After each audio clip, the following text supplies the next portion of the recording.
हेमलता अपने बेटे अर्जुन के साथ रहती थी। अर्जुन की अब शादी की उम्र हो चुकी थी।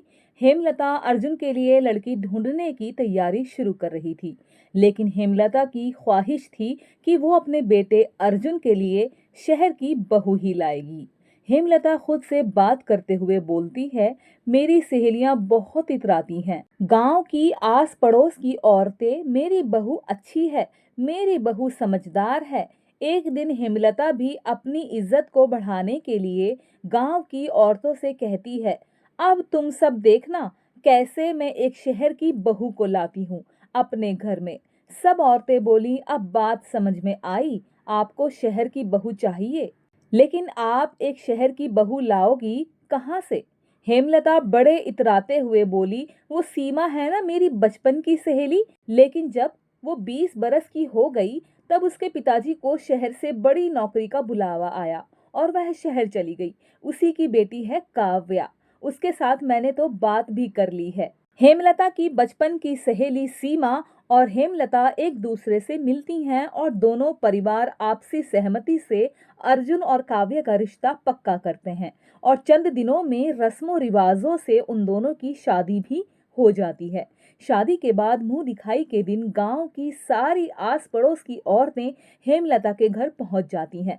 हेमलता अर्जुन के कमरे में जाती है और काव्या से कहती है, अरे बहू अपने मुंह को छुपा तो ले। काव्या बोली, व्हाट आंटी? तो हेमलता बोली, सब गांव की औरतें तेरी मुंह दिखाई करने आई हैं। बेटा मैं तुमसे कहती हूँ, अगर तेरा चेहरा नहीं छुपाएगी तो कैसे करेंगी तेरी मुंह दिखाई? काव्या मुंह बनाते हुए हेमलता की बात मान लेती है और नीचे हॉल में आ जाती है। हॉल में जब सभी काव्या का चेहरा देखते हैं तो सारे आश्चर्यचकित रह जाते हैं। गांव की एक औरत बोली, किसी की नजर न लगे इस कमल से चेहरे को। हेमलता तुम बड़ी भाग्यशाली हो, तेरे घर की बहू कितनी सुंदर है। हेमलता इतराते हुए बोली, मेरी बहू लाखों में है। तभी गांव की दूसरी औरत ने कहा, अरे अपनी बात की बड़ी पक्की है हेमलता। घर वालों की नजरों में हेमलता की और भी ज्यादा इज्जत बढ़ जाती है। रोज कई लोग उसकी तारीफ करते हैं और बधाइयां देते हैं, लेकिन शहर की बहू के आने से घर में जो परेशानी पैदा होने लगती है, अब हेमलता और अर्जुन को उसका सामना करना पड़ता है। एक दिन हेमलता और अर्जुन के पास आकर काव्या बोलती है, अर्जुन ये टीवी है डिब्बा, चलता ही नहीं, और ऊपर से लाइट कभी आती है कभी नहीं। तभी हेमलता बोली, काव्या लगता है तुझे सीमा ने तमीज सिखाई नहीं। काव्या तुरंत बोली, तमीज मतलब?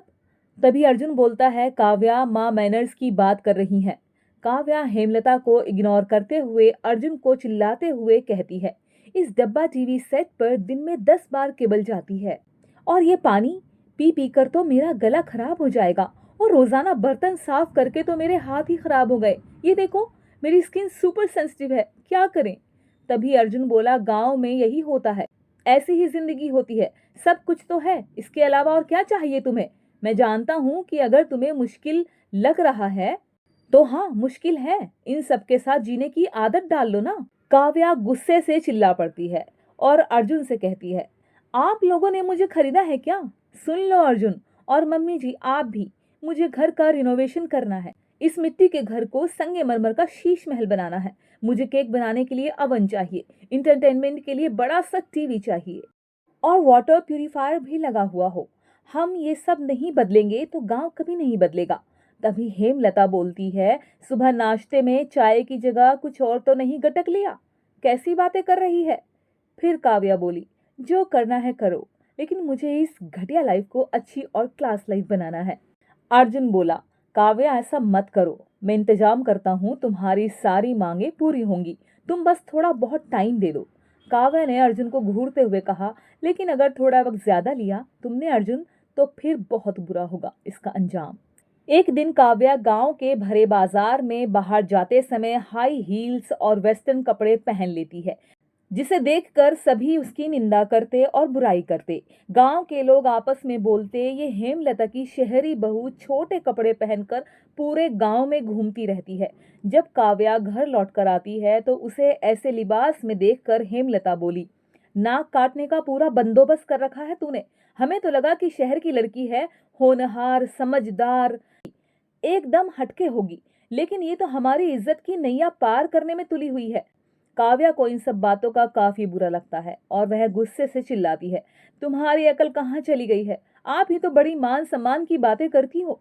तभी अर्जुन भी आ जाता है और काव्या अर्जुन से कहती है, सारा इंतजाम हुआ कि नहीं? ये गांव के लोग ना गांव में ही रह जाएंगे। और रही बात मेरे छोटे कपड़े पहनने की, तो मम्मी जी, गलती गांव वालों की नजरिए में है, मेरी और मेरे कपड़ों की नहीं। मेरा मन जो चाहेगा मैं वो करूंगी, ना तो आप मुझे रोक सकती हैं और ना ही मैं अपने आप को रोक सकती हूँ। काव्या अकड़ दिखाकर अपने कमरे में चली जाती है। हेमलता और अर्जुन एक दूसरे को देखते रह जाते हैं। तब हेमलता कहती है, क्या सोचकर लाई थी मैं इसे, और ये प्रतिदिन मेरे सर का पारा हाई करती रहती है। अर्जुन बेटा, ये बताओ अब इस दलदल से कैसे बाहर निकलें? अर्जुन बोला, माँ, अब मात्र एक ही उपाय है। दिन ब दिन काव्या धीरे धीरे पूरे घर को बर्बाद करने लगती है और घर में कलेश के सिवा और कुछ नहीं करती। फिर एक दिन अचानक से अर्जुन और हेमलता काव्या के सामने कुछ कागज रखते हैं। काव्या उन पेपर्स को देखकर बोलती है, ये क्या है? ओह, ये कौन से पेपर्स हैं? क्या अपनी जमीन मेरे नाम कर रहे हो? ओह अर्जुन, इतनी प्रॉपर्टी मेरे नाम करने के लिए thank you so much. Hemlata बोली, इन विदेशी कागजों को हाथ में उठाकर तो देख, खड़े खड़े ही ख्याल ला रही है। जब काव्या उन कागजों को अपने हाथ में उठाती है तो वह देखती है कि वह तो तलाक के कागजात हैं। काव्या बोलती है, ओह, डिवोर्स पेपर। तभी अर्जुन बोला, मुझे तुम्हारे साथ और नहीं रहना। तुम माँ की सहेली की बेटी थी, जरा तो मान मर्यादा का पालन कर लेती। शहर की लड़की हो तो क्या हो गया, अपने अंदाज में गांव की दुनिया को अपना बसेरा बना लेती। लेकिन नहीं, तुमने वैसा नहीं किया। उल्टा तुम तो हमारी जमीन के पीछे और अपने स्टैंडर्ड ऑफ लिविंग के बलबूते हमें ब्लैकमेल करने लगी। तभी हेमलता जी भी बोलती हैं, पता नहीं क्या हो गया था मेरे दिमाग को, जो मैंने तुम्हें अपनी बहू बनाने का सोचा। लेकिन नहीं, आज तुमने मुझे ये सीख दे ही दी कि बहू चाहे गांव की हो या शहर की, जो लड़की अपनों को स्नेह, प्यार और इज्जत देती है वही एक सर्वगुण संपन्न होती है। काव्या हंसकर बोली, मैं भी ऐसे ही दूसरी शादी करूंगी। डिवोर्स पेपर पर काव्या साइन कर देती है और चली जाती है। हेमलता को अपनी गलत सोच का एहसास हो जाता है और आगे जाकर अर्जुन की शादी एक गांव की लड़की से होती है और वे अपना सुखी संसार गुजारते हैं।